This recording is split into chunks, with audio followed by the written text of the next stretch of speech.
Hello everybody and welcome back to another video. Today we have the Bank of England again. Bear with me in this video because there is a lot of acronyms and I will try my best to explain them for you. So we have the Bank of England, who has launched the Synchronisation Lab, which is a 6-month industry pilot starting in spring of 2026. This is non-live, so it's just simulation based. It's an experiment that involves 18 selected participants, including traditional players like Swift and LSEG, banks, fintechs, and Web3 decentralized tech firms such as your Chainlinks, UAC Labs, with mentions of others like Quant Network in related coverage. The lab tests synchronized atomic settlements between the Bank of England's renewed RTGS core ledger. You're going to hear it in the news or upcoming headlines as RT2, and it's an external distributed ledger technology, and they'll call that DLT. So it's an external distributed ledger for platforms. Key focus area includes delivery versus payment, which is DVP, which is just delivery versus payment, for tokenized securities, and that is for like your bonds. And we have PVP, which is payment versus payment, for your FX or similar. And then we have collateral optimization for conditional margin flows and digital money issuance / redemption. Decentralized coordination mechanisms, that is via Chainlink for Oracle, like bridging between central bank money and on-chain assets. And the goal is to validate design choices for the future of RTGS interoperability, assesses how central bank money in sterling, because obviously in the UK, so it's GBP, can safely and effectively settle tokenized assets on DLT, the distributed ledger, without using real funds in the pilot, and inform potential live production capabilities.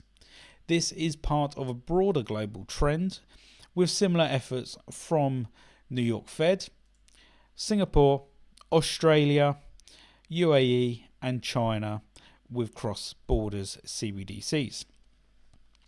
This development is, I believe, overwhelmingly positive for crypto overall, particularly for the institutional / tokenization side of the ecosystem.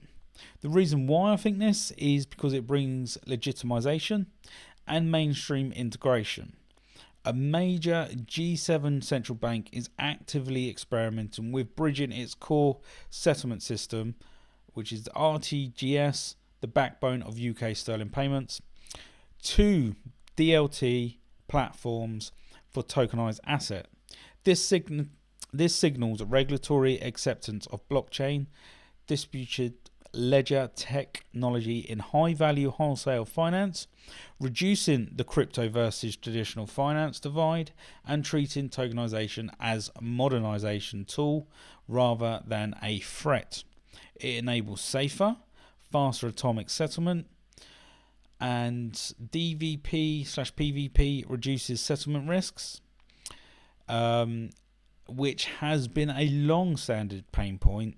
If successful, this could unlock trillions in tokenized real-world assets by making on-chain settlement reliable when backed by a central bank.